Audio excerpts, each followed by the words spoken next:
ನಮಸ್ತೆ ಕರ್ನಾಟಕ, ಇದು ನಿಮ್ಮ ಜ್ಞಾನಿ. ನಿಮಗೆ ಗೊತ್ತಿರ್ಬೋದು, UPSC ಪರೀಕ್ಷೆ ಅನ್ನುವಂಥದ್ದು ಕಬ್ಬಿಣದ ಕಡಲೆ ಅಂತ ಹೇಳ್ತಾರೆ. ಅದಕ್ಕೆ ಏನು ಓದಬೇಕು, ಎಷ್ಟು ವರ್ಷ ಓದಬೇಕು, ಅಥವಾ ಯಾವ ರೀತಿಯ ತಪಸ್ಸನ್ನು ಮಾಡಬೇಕು ಅನ್ನುವಂಥದ್ದು ಗೊತ್ತಿರೋದಿಲ್ಲ. ಎಲ್ಲವನ್ನು ಓದಬೇಕು ಅನ್ನುವ ಭ್ರಮಾಲೋಕದಲ್ಲಿರ್ತಾರೆ. ಅಥವಾ ಒಂದು ವಿಷಯದ ಆಧಾರಕವಾಗಿ ಹೋಗಬೇಕು ಅಂದಾಗ ಅವ್ರಿಗೆ ಕನ್ಫ್ಯೂಷನ್ ಆ್ಯಕ್ಟಿವಿಟಿ ಇರ್ತದೆ. ಯಾವ ವಿಷಯವನ್ನು ಪ್ರಾಮುಖ್ಯತೆಯಿಂದ ಫಸ್ಟಿಗೆ ಓದಬೇಕು ಅನ್ನುವಂಥದ್ದು. ಈ ಎಲ್ಲ ಕ್ವಶನ್ನಿಗೆ ಆನ್ಸರಿಗೆ ಮಾರ್ಚ್ 28ನೇ ತಾರೀಕು ನಮ್ಮ ಜ್ಞಾನಿ ಸಂಸ್ಥೆಯಲ್ಲಿ ಒಂದು ಸೆಷನನ್ನು ಕಂಡಕ್ಟ್ ಮಾಡಿದ್ದೇವೆ. ಅದು ಓವರಾಲ್ ಎಲ್ಲರಿಗೂ ಕೂಡ ಫ್ರೀಯಾಗಿ ಸೆಷನನ್ನು ಕಂಡಕ್ಟ್ ಮಾಡಿದ್ದೇವೆ. ಲಿಮಿಟೆಡ್ ಸೀಟಿಗೆ.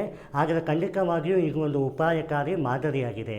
ಯಾಕೆಂದರೆ ನೀವು ಜನರಲ್ ಸ್ಟಡೀಸ್ 1, 2, 3, 4 ಆಗಿರ್ಬೋದು, ಅಥವಾ ಆಪ್ಷನಲ್ಸ್ ಯಾವುದೇ ಆಗಿರ್ಬೋದು, ಅದರ ಅಪ್ರೋಚ್ ಹೇಗಿರ್ತದೆ, ಎಷ್ಟು ಟೈಮ್ ಲೈನ್ ಇರ್ತದೆ, ಪ್ರಿಲಿಮ್ಸಿಗೂ ಮೇನ್ಸಿಗೂ ಯಾವ ಅಂತರ ಇರ್ತದೆ, ಆ ಅಂತರದಲ್ಲಿ ನೀವು ರ್ಯಾಂಕ್ 1ಇಂದ 100 ಬರಲಿಕ್ಕೆ ಅಥವಾ 100ರಿಂದ 1000 ಒಳಗೆ ಬರಲಿಕ್ಕೆ ಯಾವ ರೀತಿಯ ಒಂದು ಮೆಕ್ಯಾನಿಸಮನ್ನು ಫಾಲೋ ಮಾಡಬೇಕಾಗಿರ್ತದೆ, ನಮ್ಮ ಜ್ಞಾನಿ ಸಂಸ್ಥೆ ಏನು ಮಾಡ್ತಾ ಇದೆ ಅನ್ನುವಂಥದ್ದನ್ನು ನಿಮಗೆ ಟ್ರಾನ್ಸ್ಪರೆನ್ಸಿ ಮತ್ತು ಅಕೌಂಟಬಿಲಿಟಿಯಿಂದ ಹೇಳಲಿಕ್ಕಿವೆ.